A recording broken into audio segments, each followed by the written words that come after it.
दशक 6वा समास 10वा अनुर्वाच्य. जय जय रघुवीर समर्थ, जय जय रघुवीर समर्थ. सदा सर्वदा योग तुझा घडावा, तुझे कारणी देह माझा पडावा. उपेक्षू नको गुणवंता अनंता, रघुनायका मागणे हेची आता. हनुमंतमची कुळवल्ली राममंडपा वेला गेली, श्रीराम भक्तीने फळली रामदास बोले या नामे. शुका सारिखे पूर्ण वैराग्य ज्याचे, वसिष्ठा परिज्ञान योगेश्वराचे. कवी वाल्मिका सारिखा मान्य ऐसा, नमस्कार माझा सद्गुरु रामदासा. जयाचा जगी जन्म नामार्थ झाला, जयाने सदा वास नामात केला. जयाच्या मुखी सर्वदा नाम कीर्ती, नमस्कार त्या ब्रह्मचैतन्य मूर्ती. नेत्राने गुरुराज मूर्ती आपुली, मी जे धवा पाहिली. तू विष्णू शिव तूच दैवत मला, तू तात तू माऊली. झाला भाव मनात या मग करू कोणास पाचारण. प्रल्हादा गुरुराजया नित तुम्हा माझे असो वंदन. ऋषिकल्पम रामभक्तम गुरुयज्ञेश्वराभिधम. चतुर्वेदेश्वर प्राणम प्रणमामि पुनः पुनः. जय जय रघुवीर समर्थ.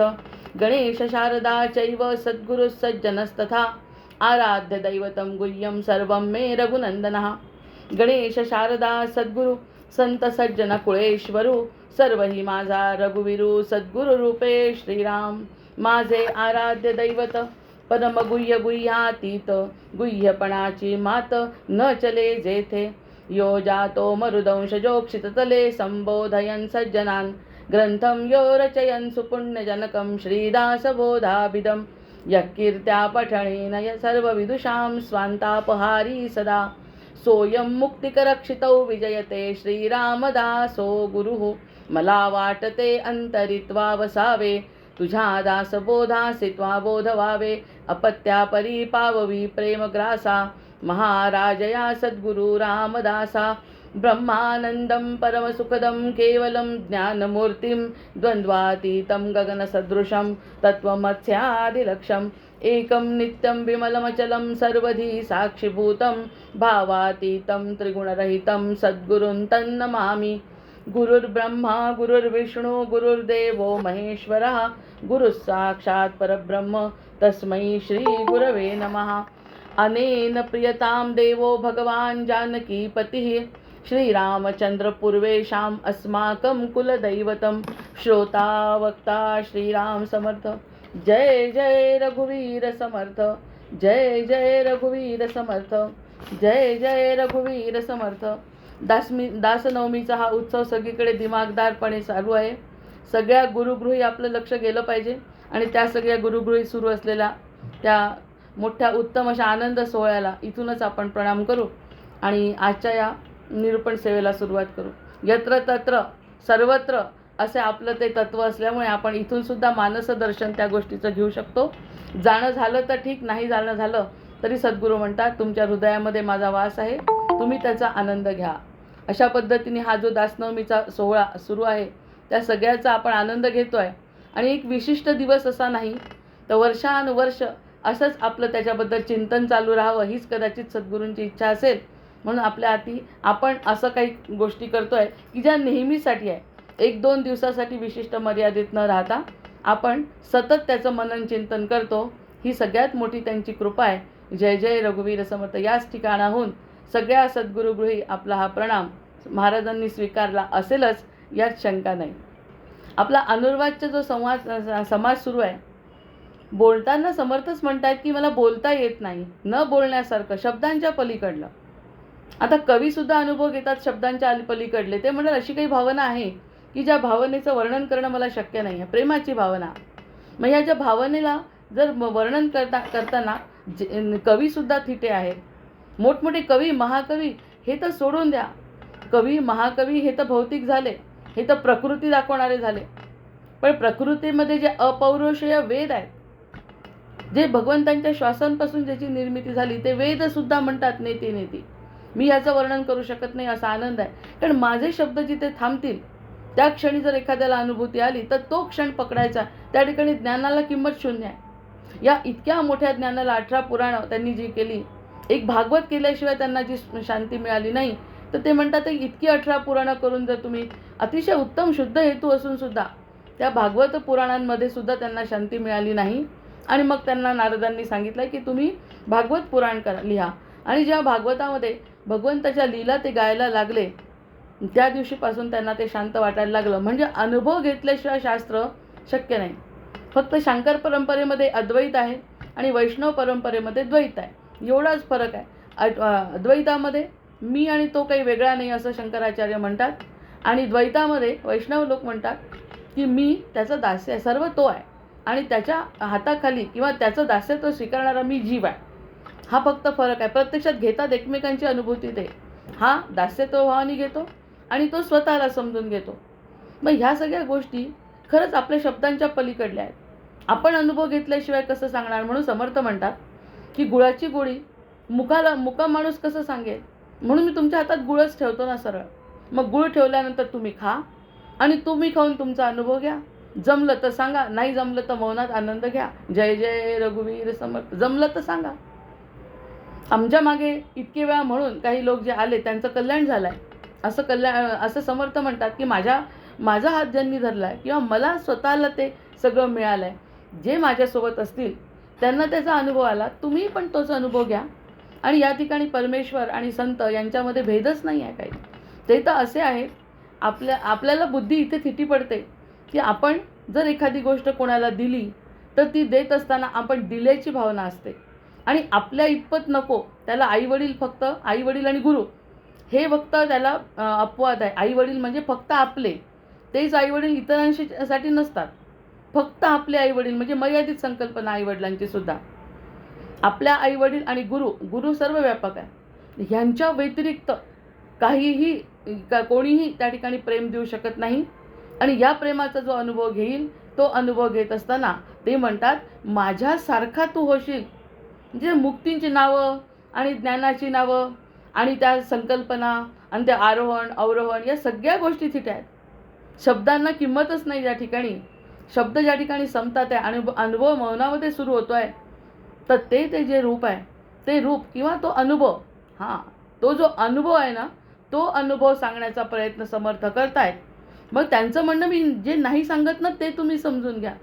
जे मी तुम्हाला सांगत नाही ते समजून घ्या. मला सांगता येत नाही आहे, पण आपल्याला हे समजायला पाहिजे. त्याच्यातून आपल्याला प्रयत्न असा बुद्धीच्या झेपेनी करायला पाहिजे की समर्थ म्हणतात ना बस तिथेच सगळं काही आहे असं जर म्हटलं आपण, तर बुद्धीचा आणि ज्ञानाचा वापर न करता समर्थ माझे सद्गुरू, समर्थ जे करतात ते सगळे जे करतील माझ्या कल्याणाचं करतील, म्हणजे देहबुद्धी नष्ट होईल. तोपर्यंत देहबुद्धी नष्ट होऊ शकत नाही जोपर्यंत समर्पण नाही. साध्या संसाराचा जरी विचार केला तरी समर्पणाच्या शिवाय संसार होत नाही. ते समर्पण दिसत नाही म्हणून संसारही होत नाही. हे स्पष्ट चित्र दिसतंय समाजाचं. पिंडी ते ब्रह्मांडी इथेही समर्पण नसेल तर त्या समर्पण नसल्यानंतर त्या जीवाला ती शांती कशी मिळेल. आणि तो शांत स्वरूप आहे. मुख्य प्रश्न हा आहे की तो शांत स्वरूप आहे, तो सच्चिदानंद आहे. सच्चिदानंद घन असा तो परमात्मा, तो जसा आहे तसा त्या शांती रूपामध्ये जर आपल्याला नाही मिळाला तर आपण असजातीय झालोच नाही, आपण पशुच झालो. पशुमध्ये आणि आपल्यामध्ये काही फरक झाला नाही. त्यामुळे समर्थांच्या वचनांवरती विश्वास ठेवायचा. विश्वास ठेवण्यापेक्षा विश्वास हाही शब्द ज्ञानाचा झाला. प्रेम उत्पन्न झालं पाहिजे फक्त बस. एकदा का समर्थांबद्दल प्रेम उत्पन्न झालं, आपल्या सद्गुरूंबद्दल प्रेम उत्पन्न झालं, कशाला त्याही पुढे जाऊन सांगते की आपल्या स्वतःबद्दल जरी प्रेम आपल्याला उत्पन्न झालं, खरं आपण स्वतःला जर ओळखू लागलो तर आपल्याला सद्गुरू आपले वाटतात. आपले वाटले की संपला मुद्दा. वाटण्यावरती आपण या तत्वज्ञानामध्ये कितीतरी विवेचन केलं आहे. कारण तत्वज्ञानामध्ये विवेचन करायचं आहे, भक्तीमध्ये अनुभव घ्यायचा आहे. मग हा अनुभव जर घेत असू आपण, तर मग ती गोष्ट म्हणे काहीही तुम्हाला पुढे शिल्लक नाही. मग त्यांनी काही मिळवो किंवा न मिळवो, ते म्हणतात जे आपल्याजवळ आहे ते उघड झालं आहे आणि जे नाही ते निघून गेलं आहे. ही जी परिवर्तनाची प्रक्रिया आहे, ती प्रक्रिया होणे सगळ्यात महत्त्वाचं. म्हणून त्यांना भागवत पुराण लिहावं लागलं. आणि भागवतानंतर त्याची तर एक गंमतच आहे. म्हणजे हा जर संवाद आपण ऐकला, लक्ष दिला ना, तर ह्या संवादातून आपलं महाभारत म्हणा किंवा आपलं तंत्र जे आहे ना, ते तंत्र किती साधं नाही आहे. नावंसुद्धा ते ठेवतात. आता आपण जी नावं ठेवतो त्या नावांमधूनही चांगलंच प्रसारित होतच असतं. पण मूळची जी नावं आहेत त्या मूळच्या नावांमध्ये सुद्धा संकल्पना आहे. आता ही अमरकथा सांगितली आहे. अमरकथा कुणी सांगितली आहे? शिवानी. शिवानी सांगितली पार्वतीला. शिवानी जेव्हा पार्वतीला अमरकथा सांगितली तर तेव्हा जीवाला झोप येते. पार्वती झोपली आणि शिवांना म्हणाली की मला तुम्ही कशात मग्न असता हे समजत नाही. आता शिवांना कसं सांगता येणार आहे ते कशात मग्न आहेत, कारण त्यांची समाधी राम आणि शिव काही वेगळे नाही.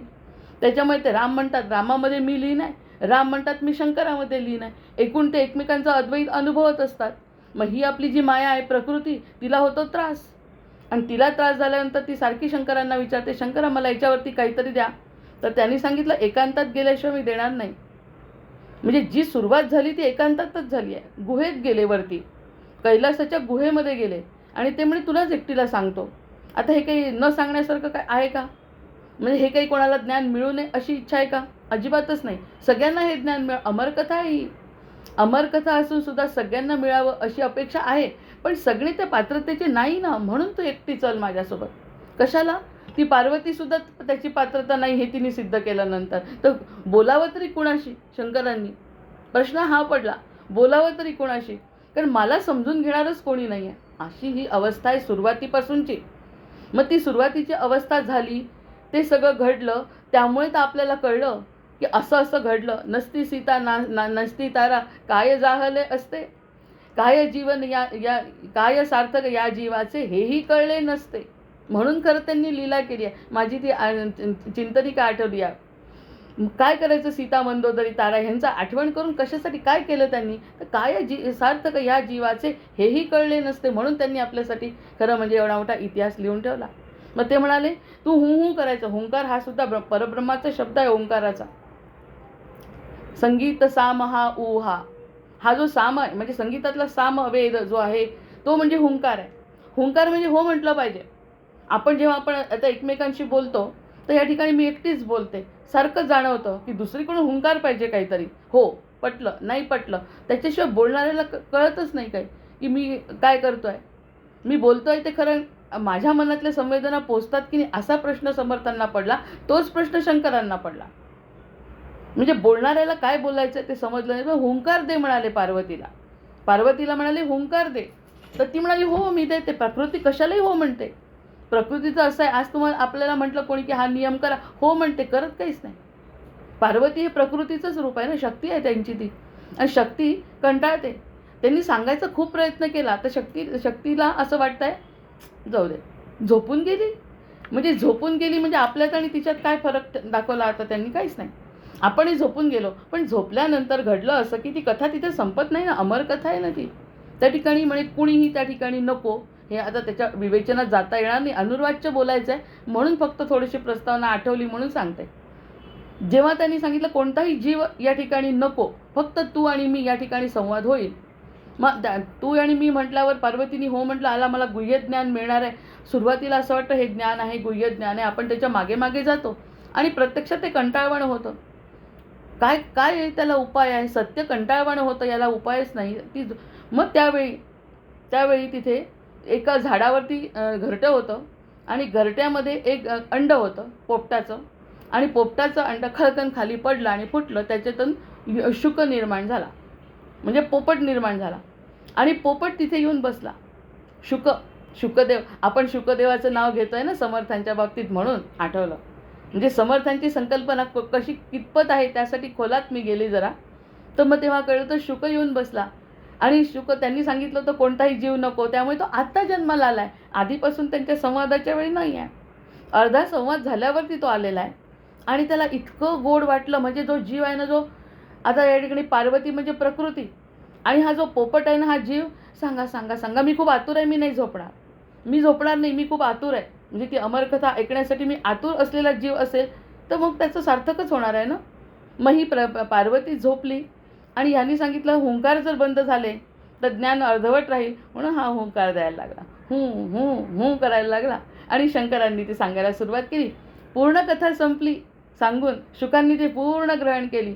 आणि अंड्यातून फुटला आहे म्हणजे नवजीवन आहे, नवनिर्मिती त्याची झालेली आहे. आणि नवीन कोरी कोरी पाटी असताना त्यावरती भगवंताचे अमृताचे थेंब पडले आहेत. आणि ते झाल्यामुळे तो इतका कृतकृत्य झाला. आणि इकडे शंकरांची समाधी जेव्हा भंग झाली, कारण समाधीतच त्यांची ते चर्चा चालली होती सगळी, तर जेव्हा भंग झाली तर पार्वती झोपलेली दिसली. तर बाबा कोण ऐकत होतं, कोण हुंकार देत होतं? तर तो समजलं त्यांना की समोर हा शुक, तोही त्याची समाधी लावून बसलेला आहे. पण जसं शंकरांना जाग आली, शुक पळाला. शुक पुढे पळाला, शंकर मागे. आता ही कथा सगळी आपल्यासाठी आहे. शुक पुढे आणि शंकर मागे. खरं म्हणजे तेव्हाच त्यांना थांबवता आलं नसतं का? सगळं करता आलं असतं. शुक कधी ऐकतो का? सगळं करता आलं असतं. पण हे पुढे आपल्यासाठी भागवत पाहिजे होतं ना, त्यासाठी हा सगळा प्रकार आहे. नसती सीता नसती तारा, काय जाहले असते. नसता शुक नसते व्यास, काय जाहले असते. काय सार्थक या जीवाचे, हेही कळले नसते. म्हणून सगळ्या या गोष्टी घडल्या. आणि तो पुढे, तो हा मागे. आणि इकडे यांची तपश्चर्या फळाला आलेली आहे 18 पुराणं लिहिल्यामुळे. म्हणजे सगळ्या गोष्टी कशा ब्रह्मांडामध्ये ठरलेल्या आहेत. कोणत्या वेळी काय घडेल हे ठरलेलं आहे. त्याच्यामुळे आपण चिंता करण्याचं कारण नाही. जय जय रघुवीर समर्थ. आपण कोणत्याही प्रकारची चिंता करायचं कारण नाही. आणि व्यासांची तपश्चर्या फळाला आलेली आहे. 18 पुराणं पूर्ण झालेले आहे. आणि 18 पुराणाहून काही ओव्यासुद्धा भागवताच्या लिहिल्या आहेत. त्यावेळी तो शुक धावत धावत त्यांच्या घरी आलेला आहे. त्यांच्या घरी म्हणजे शंकर मागे आणि ते पुढे. त्यांच्या बायकोनी जांभई दिली. त्या जांभईतून हा शुक तिच्या आतमध्ये प्रवेश केला त्यांनी. आणि त्या पोटामध्ये स्थिर झाला गर्भाच्या रूपाने.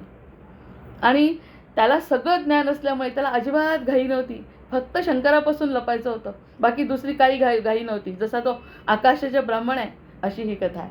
म्हणजे पुढची कथा तर आपल्याला माहिती आहे, शुकासारिके असं म्हटलं म्हणून मला ती आठवली.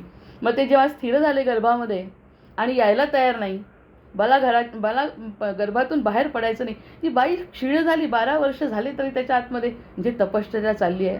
इकडे ज्ञान मिळालं आणि 12 वर्ष आईच्या पोटात उपदार स्पर्शामध्ये त्यांची तपश्चर्या चालली आहे. जसं ब्रह्मदेवांची, किती बोलावं या पुराणांवर. खरंच ब्रह्मदेवांनी जसे जन्माला घातलं भगवंतांनी, त आणि प एवढे शब्द आले. तप करा म्हणे. काय कळणार आहे? आपला जन्म झाल्यावर काय कळत आहे? तर त्यांनी तपश्चर्या केली आणि मग पुढे त्या सगळ्यांची उत्पत्ती केली. मग तसं ह्याचं तपश्चर्या 12 वर्ष. आई खंगून गेली. बाळ बाहेर येईना. 9 महिन्याचा काळ वेगळा आणि 12 वर्षांचा काळ वेगळा. शेवटी तिने प्रार्थना केली कृष्णाची आणि कृष्णाला म्हणाली की हे बाळ काही जन्म घेत नाही. आणि व्यासांनाही आतुरता लागली होती की हे जे बाळ आहे ते मला बघायचं आहे, पण प्रत्यक्षात यायचा प्रश्नच नाही. मग जेव्हा कृष्णांनी त्याला सांगितलं पोटातल्या पोटात की तुला मायेचा स्पर्श होणार नाही, तू बाहेर निघ. याच्यासाठी दुसरा भाग्यवान आहे, परीक्षितीचा ह्याचा मुलगा, उत्तरेचा मुलगा. तो सुद्धा तेवढाच भाग्यवान आहे. कृष्णाला त्या ठिकाणी यावं लागलं. बाबा रे, तुला माया काहीच करणार नाही. माहिती आहे, पोटाच्या बाहेर आलं की माया चिकटली. आई आहे, वडील आहे, सगळे आहे, गुरु आहे, सगळं आहे बाहेर. मला बाहेरच यायचं नाही, कारण पूर्ण ज्ञानाने तृप्त आहे. आणि शंकरांच्या तोंडचं ज्ञान घेतलेलं आहे. त्याच्यामुळे त्या जीवाला एवढी शांती आहे त्या पोटामध्ये, काही गडबड नाही म्हणे मला बाहेर यायची. असंच मला आयुष्यात. पण इकडे आई बिचारी खंगायला लागली. म्हणून कृष्णाने म्हटलं की बाबा तुला निघाल. जसा त्याचा जन्म झाला तो पुन्हा धावायला लागला. मला इथे राहायचंच नाही आहे. धावायला लागला पुढे आणि मागे आता व्यास. मगाशी जे शंकर होते आता व्यास मागे, ते पुढे. असे धावत चालले. कारण ते म्हणाले मागे वळलो की अडकलो. मागे वळलो की आई, वडील, गुरु सगळे अडकण. मला ज्ञान झालंय मी कोण आहे. माझी अमरकथा ऐकली आहे कैलासावर शंकरांच्या तोंडून. इथे तर साधं आपण 4 ओळी ऐकल्या तर आपल्याला बरं वाटतं. त्यांनी प्रत्यक्ष शंकराच्या तोंडून, चोरून का असे ना, पण अमरकथा ऐकलेली आहे, जीव आहे तो. त्यामुळे तो जो पळत सुटला. आणि वडिलांची गंमत अशीच, ज्ञानाबद्दल बोलायचं असेल तर वडिलांनी 18 पुराणं वेदांचा अभ्यास करून 18 पुराणं लिहिली. आणि 18 पुराणं लिहिल्यानंतर त्यांची जी शांती नव्हती, तो माणूस त्यांच्या मागे, पण त्यांच्या पोटी शुक आला. ही महत्त्वाची गोष्ट लक्षात यायला पाहिजे की त्यांची तपश्चर्या होती म्हणून शुक पोटी आलेला आहे. म्हणजे त्याचं फळ आहे. शुक म्हणजे यांच्या ज्ञानाचं भक्तिरूप फळ आहे. तत्वाचं ते फळ आहे आणि ते फळ त्यांना आता घ्यायचं आहे. पण ज्ञान असून काय फायदा? मग तो ज्ञान आहे ना तुम्हाला, मग त्या फळाला सोडून द्यायला पाहिजे. तसं नाही केलं. ते मागे पळत सुटले तेव्हा शुक थांबला नाही आहे. शुक जे पळत सुटलं म्हणजे, म्हणून तो शुकासारखे पूर्ण वैराग्य ज्याचे, वसिष्ठा परिज्ञान योगेश्वराचे, कवी वाल्मिका सारिखा मान्य ऐसा, नमस्कार त्या सद्गुरू रामदासा. ते शुकाचं तरी वैशिष्ट्य आपण नुसतं कथेत, आपण ते समर्थ ऐकतोय. त्यांचे जे शिष्य आहेत ते आपण बघतोय. त्यांच्या परंपरेत आपण आहोत. मग ही अशी दिव्य परंपरा असल्यानंतर मग त्या दिव्य परंपरेतून काय मिळतं हे काय शब्द सांगतील समर्थ? प्रश्न हा आहे. अनूर्वाच्यावर येताना प्रश्न हा आहे. आणि शुक जेव्हा पळाले, शुकांचं परिपक्व फळ कसं होतं ज्ञानाचं? ज्ञानाचं परिपक्व फळ असं आहे की सरोवर लागलं आणि त्या सरोवरामध्ये काही स्त्रिया आंघोळ करत होत्या. शुक तिथून गेले तरी त्यांच्या मनावर कोणत्याही प्रकारचा परिणाम झाला नाही. शुक तिथूनच गेले आणि मागून जेव्हा व्यास आले, सगळ्याजणी पाण्यात डुबल्या. म्हणजे एवढं ज्ञान तुम्ही 18 पुराणं लिहिले. पुराणं लिहिल्यावर जिथून व्यास जायला लागल्याबरोबर त्यांना लज्जा वाटली आणि त्या स्वतःला पाण्यामध्ये लपवून ठेवलं की ह्या व्यक्तीची आपल्यावर दृष्टी पडायला नको. पण त्यांचा मुलगा 12 वर्षाचा जो पळाला, त्यांच्याकडे बघत असताना त्याच्याकडे दिव्य रूपाकडे बघत राहिल्या. आपण आहे त्या अवस्थेमध्ये त्या बघत राहिल्या.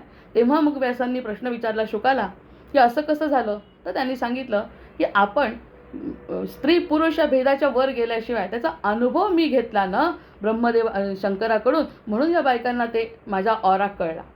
तुमच्या ज्ञानाने काही फरक पडत नाही. तुमचं ज्ञान जर तुमच्या देहबोलीतून दिसत नसेल तर त्या ज्ञानाचा परिणाम शून्य आहे. मग त्या ठिकाणी पुन्हा व्यासांचे डोळे उघडले. मुलगा तर पळाला, मुलगा कसा ओढायचा, मुलगा आपल्याकडे कसा ओढायचा ही एक आस होती. ज्ञान असून सुद्धा मोह असतोच. मग त्यांनी वंशी विभूषित करा करणी हे सगळे श्लोक लिहिल्यावर आपल्या शिष्यांना पाठवलं. ते म्हटल्यावर त्याला आवडलं आणि तो यांच्याकडे आला. आता ह्या सगळ्या गोष्टी कशा वैराग्याच्या, अशा वैराग्याच्या गोष्टी. आता या गोष्टी वाटल्या तर आपलं ज्ञान म्हणजे आपली भक्ती नाही, आपलं प्रेम नाही. त्याच्या मागचा जर मतितार्थ की एवढं 18 वर्षाची तपश्चर्या, 18 पुराणं झाल्यानंतर फळ त्यांना पोटात मिळालं आहे. मग ते फळ त्यांना मिळालं त्याच्याच दुसऱ्या कोणाच्या पोटात नाही मिळालं आहे ते फळ. त्यांची बायकोची जी तपश्चर्या पूर्ण झाली त्यावेळी शुक त्यांच्या पोटी आले.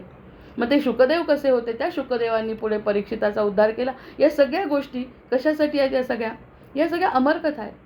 अमरकथा या गोष्टी ऐकल्यानंतर त्यातून मिळणारं जे फळ आहे तो साधा काही काल्याचा प्रसाद थोडी आहे की आपण 7 दिवसाची कथा केली आणि काला खाऊन घरी आलो. काही फरक नाही. 18 पुराणं लिहून जे व्यासांचं झालं ते काला खाऊन आपलं होणार आहे.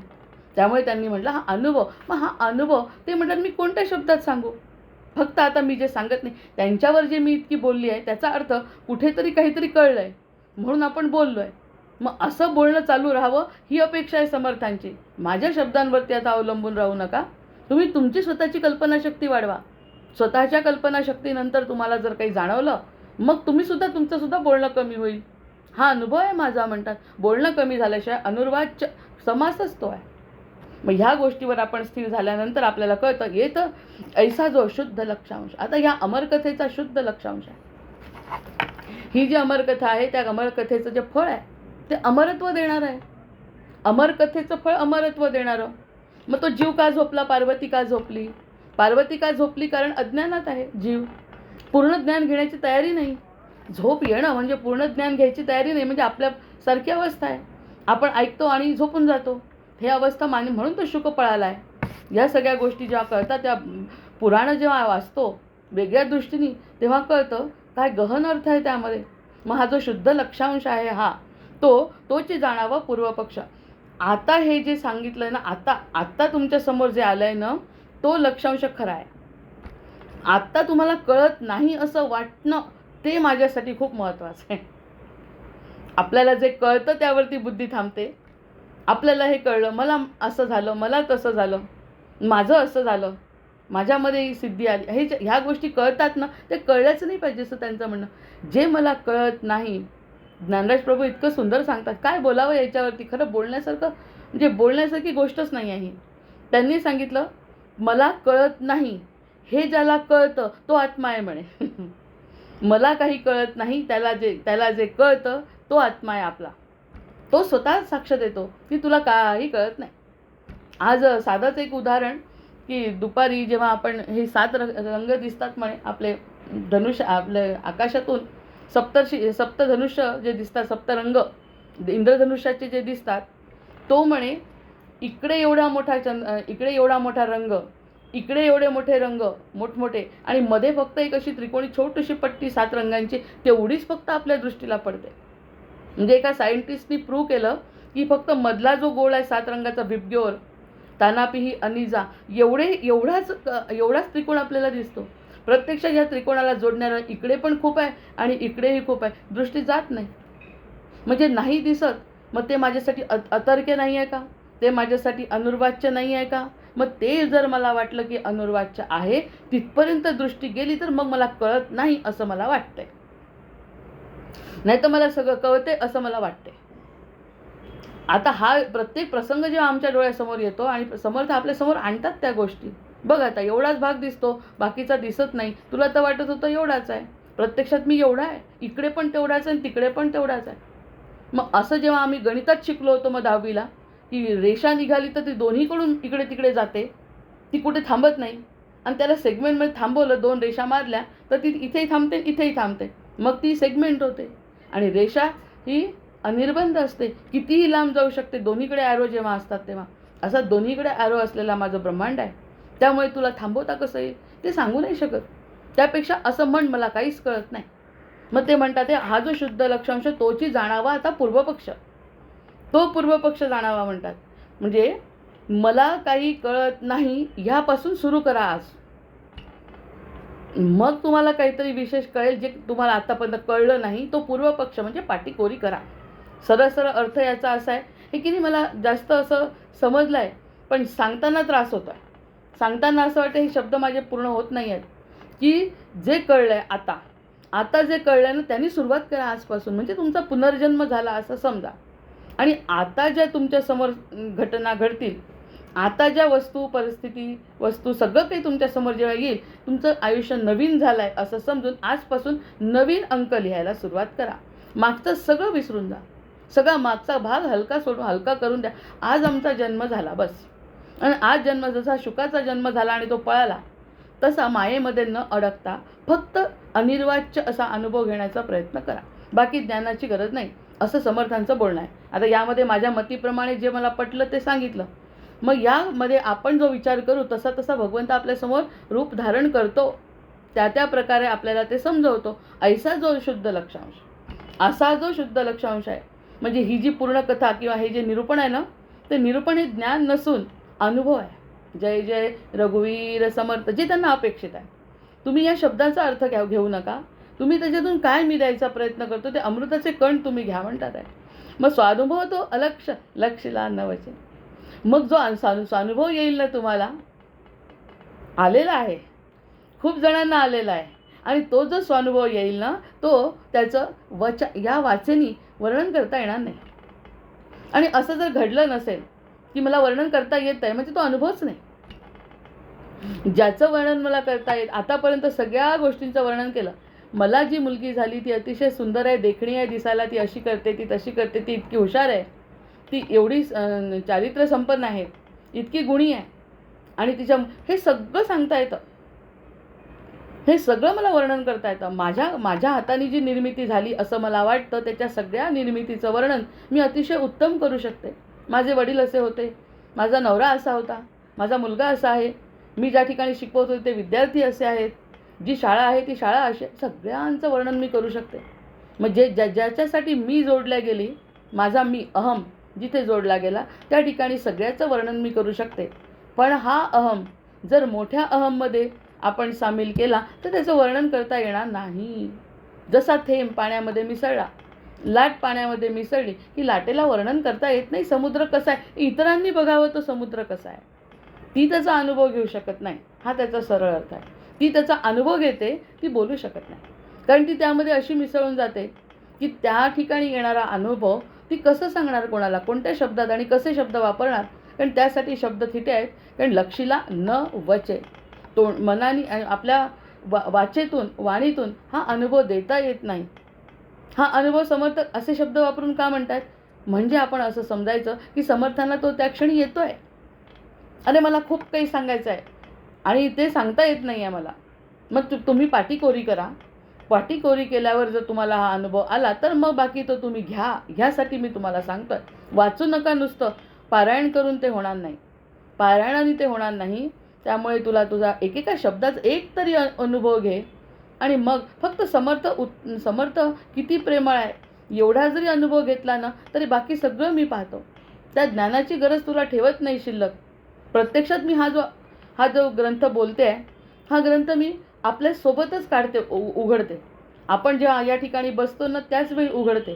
आणि ते सगळे समर्थ बोलतात असं जाणवतं. प्रत्यक्षात नंतर पुन्हा आपण आपल्या नैमित्तिक कामांमध्ये लागून जातो. मग यावेळी समर्थांवरती बोलणं खरं एवढी सोपी गोष्ट आहे का? अजिबात नाही. अद्वैत तत्त्वज्ञान समर्थ सांगतात आणि त्यांचा अनुभव आपण सांगणं ही म्हणजे आपल्या स्वतःच्या बसची बातच नाही. हे आपण करूच शकत नाही. त्यांची कृपा आहे. हे प्रेमळ तत्त्व जर कळलं तर मी किती भाग्यवान समजते स्वतःला. असं भाग्य प्रत्येकाच्या वाट्याला यावं अशी समर्थांची इच्छा आहे. जय जय रघुवीर समर्थ. आणि त्यांचा सप्ताह सुरू आहे.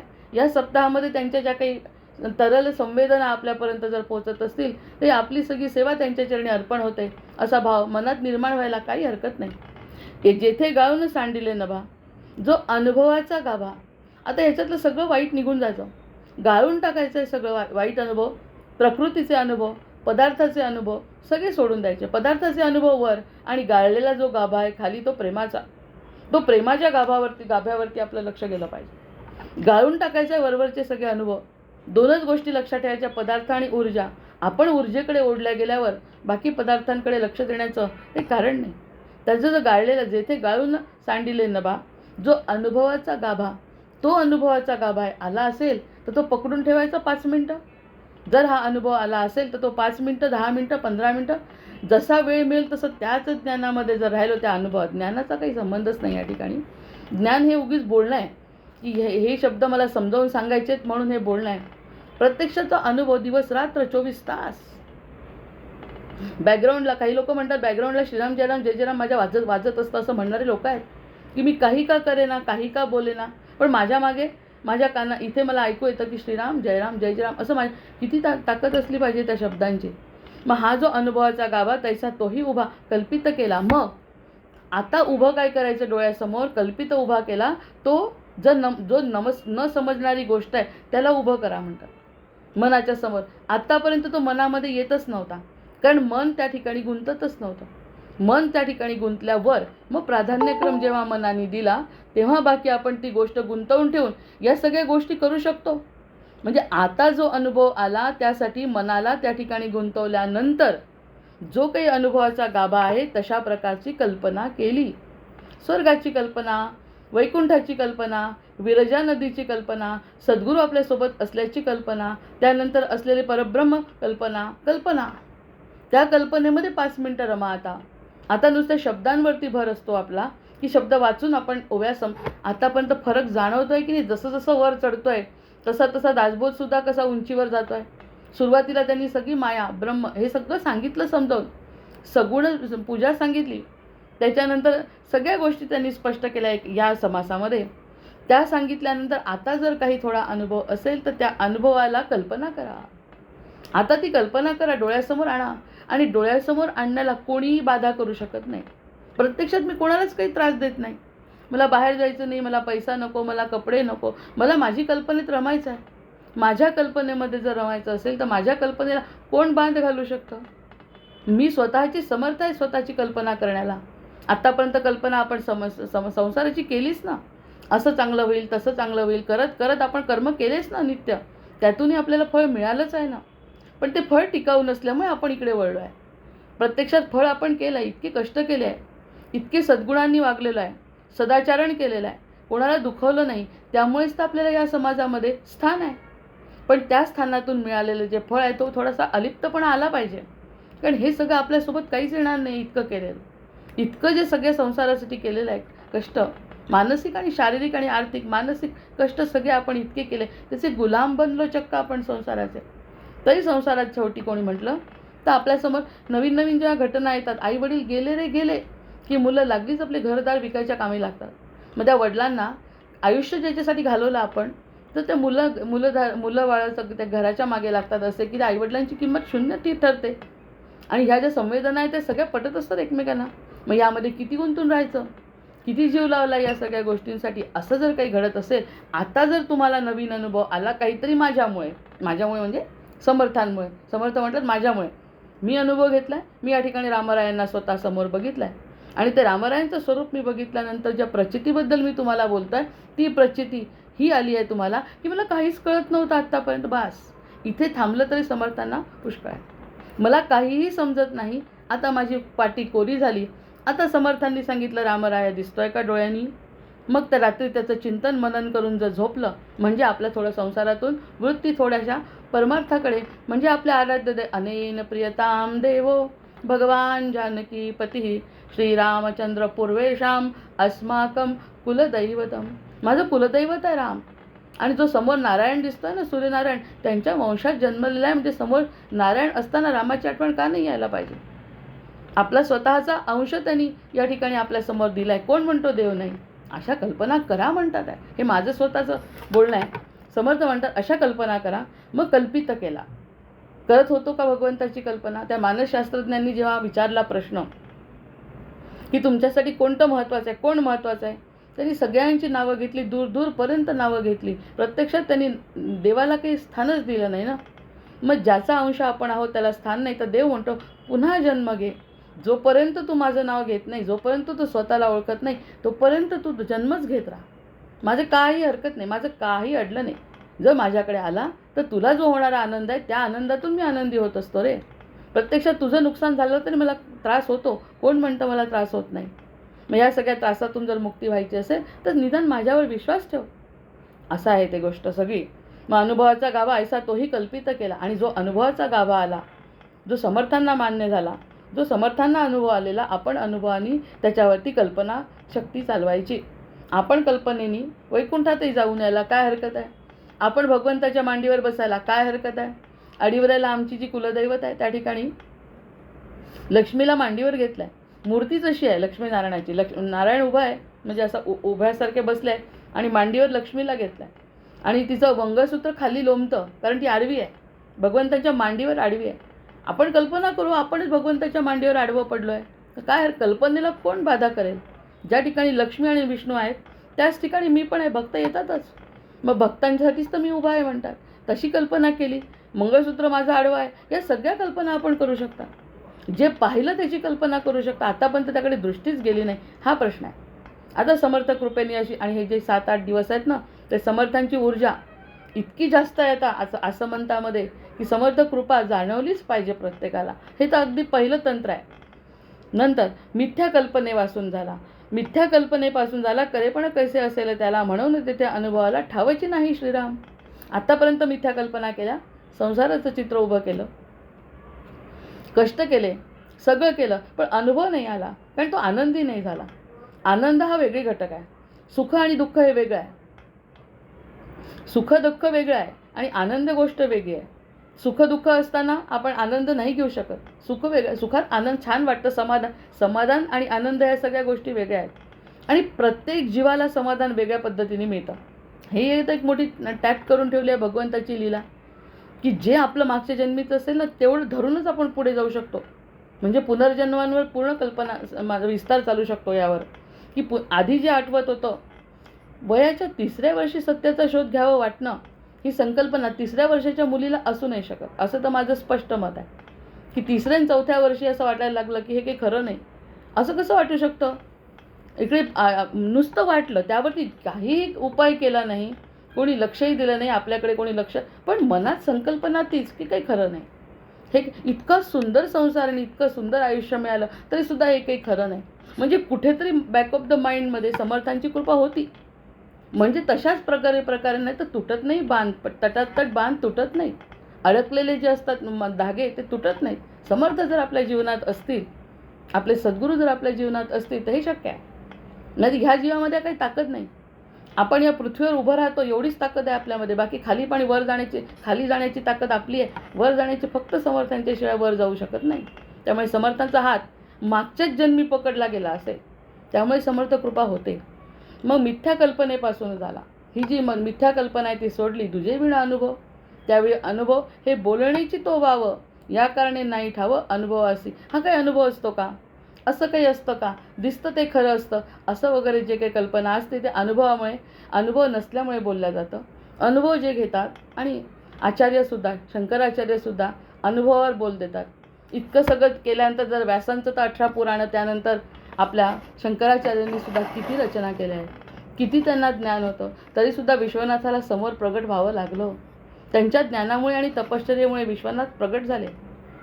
आता ही मिथ्या कल्पना असू शकते का? आतापर्यंत हे मिथ्या समजत होतो आपण की कसे काय विश्वनाथ वगैरे येणार आहे. अरे आनंद स्वरूप आहेत ते. त्यांचं म्हणणं ते कोणत्याही रूपात नाही आहेत. जर तुम्हाला तो आनंद मिळाला तर तो आनंद म्हणजे मी आहे. जय जय रघुवीर समर्थ. दुसरं कोणतं रूप नाही आहे माझं. आपल्याला जे वेगळे वेगळे कल्पना करतो की चतुर्भुज रूप येईल आणि मत्स्यावतार होईल आणि कुर्मावतार होईल, असं त्या त्या काळात घडलं. आपल्या अवतारासाठी, आपल्या अंशासाठी ते आपल्या आनंद स्वरूपात आपल्यामध्ये स्थिर होतात. म्हणून ब्रह्मानंदम परमसुखदम केवलम ज्ञानमूर्तीम. हे जे ज्ञान आहे हे केवळ ज्ञान, आनंद स्वरूप ज्ञान जर आपल्यामध्ये प्रतिष्ठित केलं, धारण केलं, तर बाकी ते स्वरूप आपल्याला प्रत्येक जीवाला अनुभवता येतं. आणि त्यासाठीच हा जन्म आहे. अनुभवासी अनुभव त्रिपुटी उपजे, अद्वैती द्वैत जी लाजे, म्हणून बोलणे साजे अनुर्वाच्य. अद्वैत त्रिपुटी सत्व रज तम गुणांनी बनलेली ही जी प्रकृती आहे, त्या प्रकृतीचं आणि अद्वैताचं काय संबंध आहे, तो एक कोण आहे. यावरती साधं विस्तृत विवेचन आपण पुष्कळदा केलं आहे की प्रकृती आणि पुरुष हे दोनच गोष्टी लक्षात घेतल्या तर प्रकृतीला पुरुषाच्या शिवाय पूर्णत्व नाही. पुरुष पूर्ण आहे, त्यामुळे तो फक्त आला तर त्याच्यात मिसळता येतं. फक्त तो द्वैत नाहीच आहे. त्यामध्ये त्याच्याजवळ गेलं, समुद्रामध्ये गेलो तर समुद्रामध्ये फक्त मिसळता येतं, कारण तो अद्वैत आहे. समुद्र हा अद्वैताची उपासना उदाहरण आपण सांगतो की आपण समुद्रामध्ये जे लाटेची कल्पना केली, ती लाट वर गेली, पण लाट एकटी एकटी गेली वर, पण प्रत्यक्षात पडली पुन्हा समुद्रातच. मिठाची बाहुली निघाली बाहेर, पण गेली पुन्हा समुद्रातच. पण समुद्रावर गेल्यावरती कोणत्या प्रकारचं असं वेगळं अस्तित्व तिला नाही आहे. मग वेगळं अस्तित्व अद्वैताचं आहे. त्रिगुण प्रकृती ज्या असतात त्या द्वैताच्या आहे.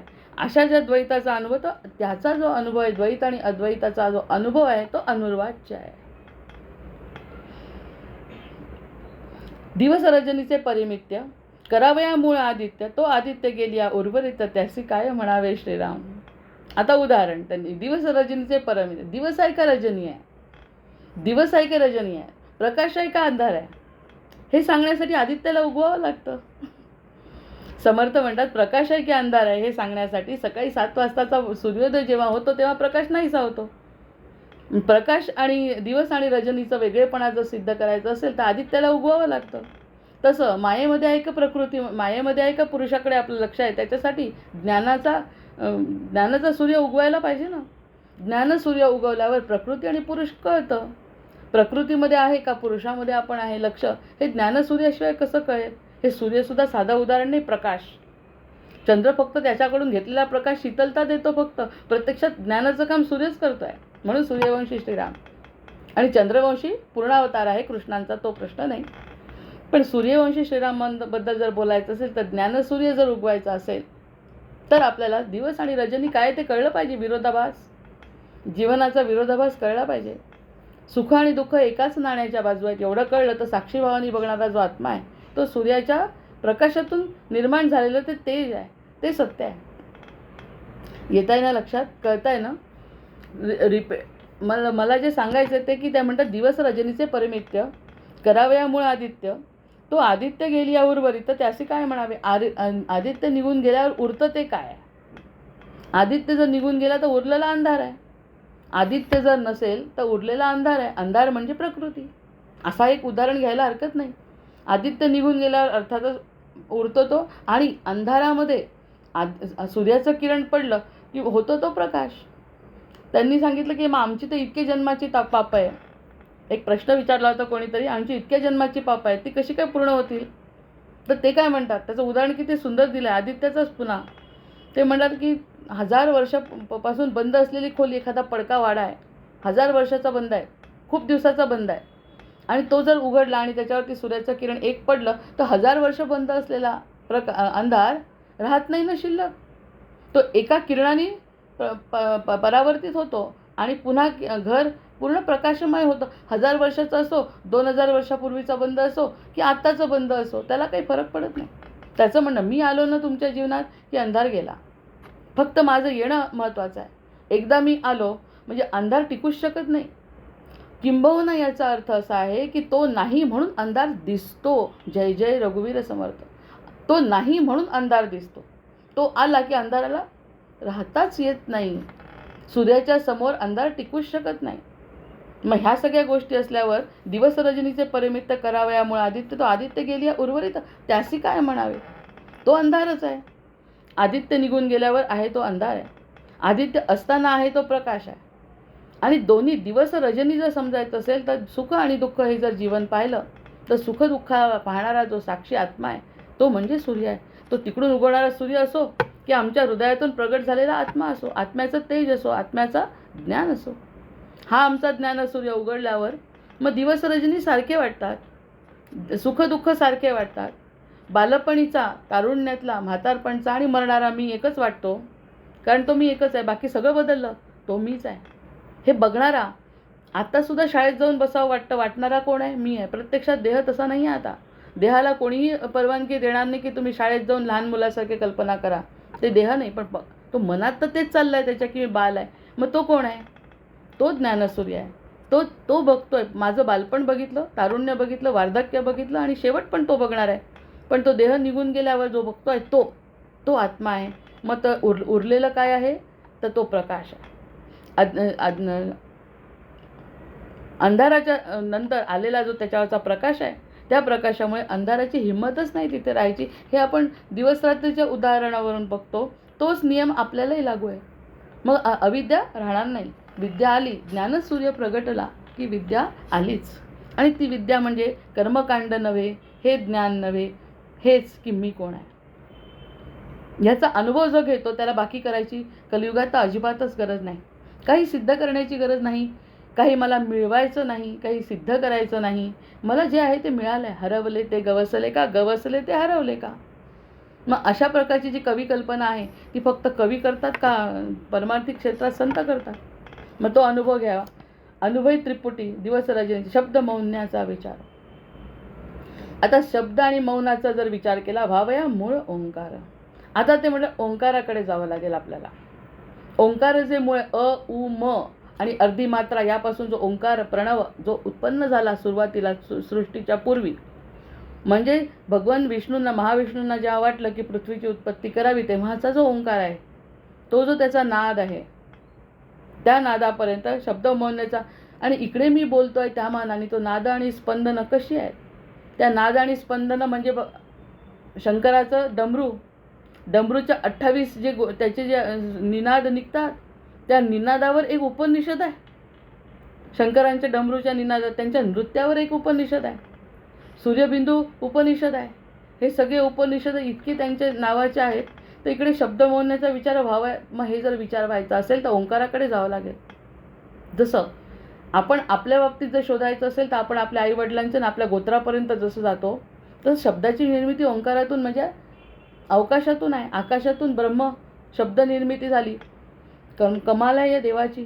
एकही शब्द वाया जात नाही म्हणे आपला. सगळा तिथे स्थिर असतो. तो आपल्याला पुन्हा बुमरँगसारखा आपल्या अंगावर येतो. त्यामुळे सतत चांगलंच बोलावं.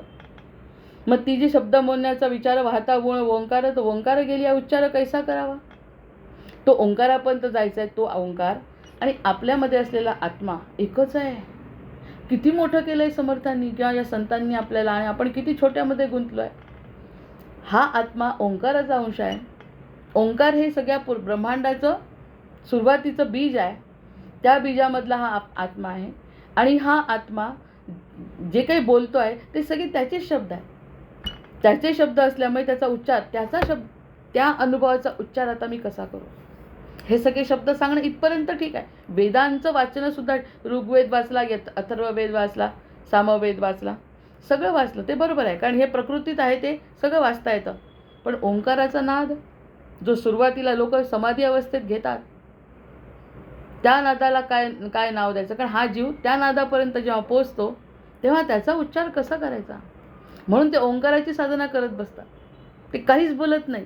ओंकाराची साधना, सोहम साधना करतात. सोहम सोहम सोहम. तो म्हणजे मी, तो म्हणजे मी, तो म्हणजे मी. सोहम हंस साधना. या सगळ्या साधनेमध्ये ते रममाण होतात सूर्याच्या सानिध्यात.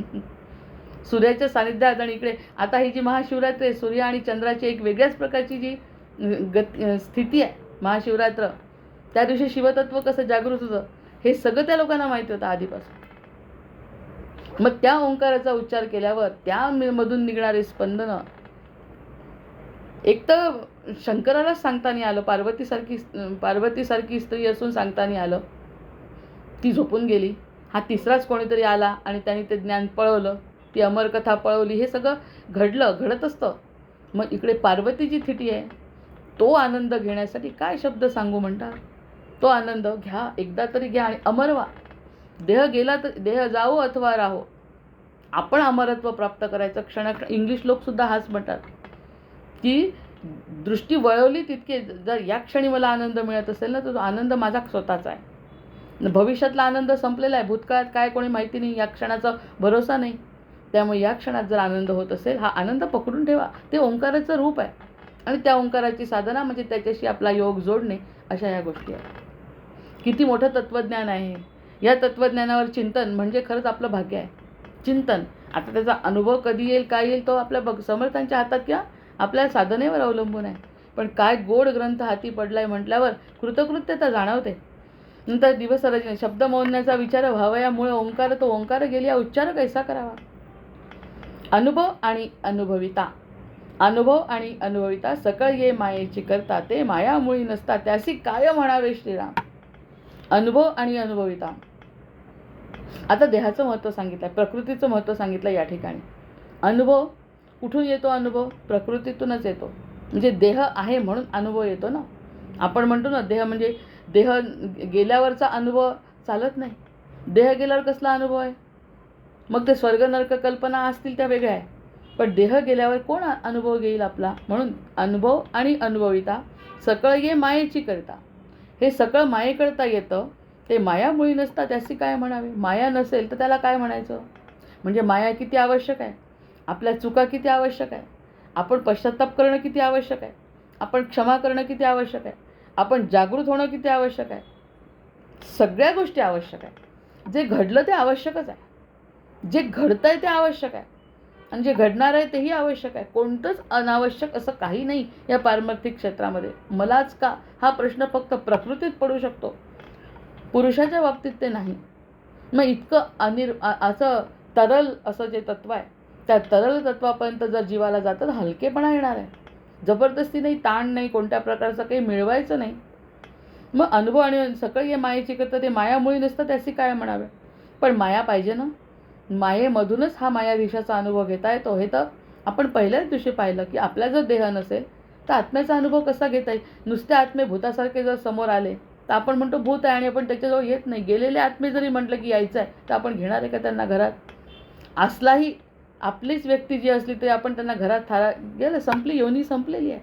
त्यामुळे आत्मा जर नुसता फिरत असेल तर त्याला काही किंमत नाही. आणि आपण पशुवत जे जीवन जगतो त्यालाही किंमत नाही. ह्याचा काहीतरी मधला भाग तर काढावा लागेल की आपण पशुसारखे जगलो, पशुयोनी सारखे जर आपली योनी असेल तर त्या योनीला आत्मा असून सोबत काही फायदा नाही. आणि नुसता आत्मा निघून गेला, तो आत्माही तळमळत राहतो, त्यालाही काही अर्थ नाही. तो आत्मा म्हणतो बाबा रे माझा ऐक आणि लवकरात लवकर अनुभव घेण्याचा प्रयत्न कर, मी त्याची वाट पाहतो आहे. म्हणजे आत्माही मायाही पाहिजे, मायाधीशही पाहिजे. दोन्ही आहेत आपल्याजवळ. आणि काही देह आहे आणि आत्मा आहे. आत्मा महत्त्वाचा आहे म्हणून नुसताच आत्मा महत्त्वाचा नाही. त्यांनी जर सोडून गेलं तर फिरतो बिचारा इकडे तिकडे, जोपर्यंत त्याला त्याच्याप्रमाणे देह मिळत नाही. मग त्याला सोडून गेल्यावर प्रकृती काय करू शकणार आहे. त्यामुळे आत्ताच जागं व्हा म्हणतात. जय जय रघुवीर समर्थ, जय जय रघुवीर समर्थ. वस्तू एक आणि एक ऐसी असती वेगळीक, तरी अनुभवाचा विवेक. बोलो येता सुखे श्रीराम, वेगळेपणाची माता ते लटिके वंधेची सुता. म्हणून या भिन्नता मुळीच आहे श्रीराम. अजन्मा तो होता निजला तेणे जन्मी, तेणे स्वप्न देखीला. सद्गुरूची शरण गेला संसार दुःखे श्रीराम. सद्गुरु कृपेस्तव झाला संसार वाव, ज्ञान झाली ठाव पुसे अज्ञानाचा श्रीराम. जय जय रघुवीर समर्थ. झाले साधनाचे फळ, संसार झाला सफळ. निर्गुण ब्रह्म ते निश्चळ, अंतर्बिंबले श्रीराम. हिसेब झाला मायेचा, झाला निवाडा तत्वाचा. साध्य होता साधनाचा, ठाव नाही श्रीराम. स्वप्नी जे जे देखिले, ते ते जागृतीस उडाले. सहजचे अनुर्वाच्य झाले, बोलता नये श्रीराम. ऐसी ही विवेके जाणावे, प्रत्यये खुणेसी बाणावे. जन्म मृत्याच्या नावे, शून्याकार श्रीराम.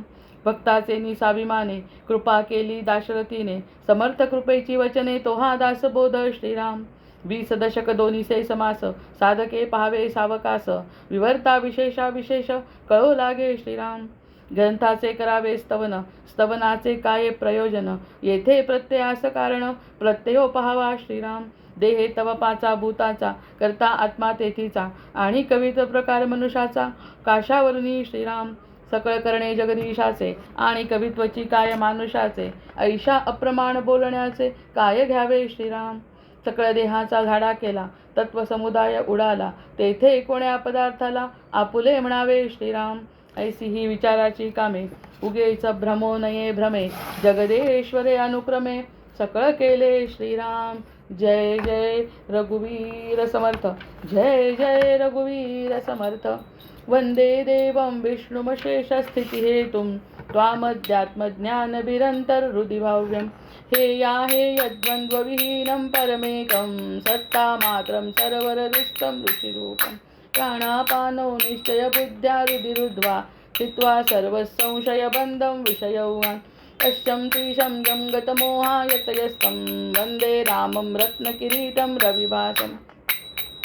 मायातीतं माधवमाद्यं जगदादि, मानातीतं मोहविनाशं मुनिवन्द्यं. योगिद्धेयं योगविधानं परिपूर्णं, वन्दे रामं रञ्जितलोकं रमणीयं. भावाभावप्रत्ययहीनं भवमुक्त्यै, योगासक्तैरर्चितपादाम्बुजयुग्मं. नित्यं शुद्धं बुद्धिमनन्तं प्रणवाख्यं, वन्दे रामं वीरमशेषासुरधावम्. मेनाथो नाथितकार्याखिलकारी, मानातीतो माधवरूपोऽखिलधारी. भक्त्यागम्यो भावितरूपो भवहारी, योगाभ्यासैर्भावितचेतः सहचारी. त्वामद्यन्तं लोकततीनां परमीशं, लोकानां नो लौकिकमानैरुदिगम्यं. भक्तिश्रद्धा भावसमेतैर्भजनीयं, वन्दे रामं सुन्दरमिन्दिवरनीलं. को वा ज्ञातुं त्वामतिमानं गतमानं, मानासक्तो माधवशक्तो मुनिमान्यः. वृन्दारण्ये वन्दितवृन्दाकरवृन्दं, वन्दे रामं भवमुखवन्द्यं सुखकन्दं. नानाशास्त्रैर्वेदकदम्बैर्प्रतिपाद्यं, नित्यानन्दं यज्ञानमनादिं. मत्सेवार्थं मानुषभावं प्रतिपन्नं, वन्दे रामं मरकतवर्णं मथुरेशं. श्रद्धायुक्तो यः पठतीमं स्तवमाद्यं, ब्रह्मं ब्रह्मज्ञानविधानं भुविमर्त्यं.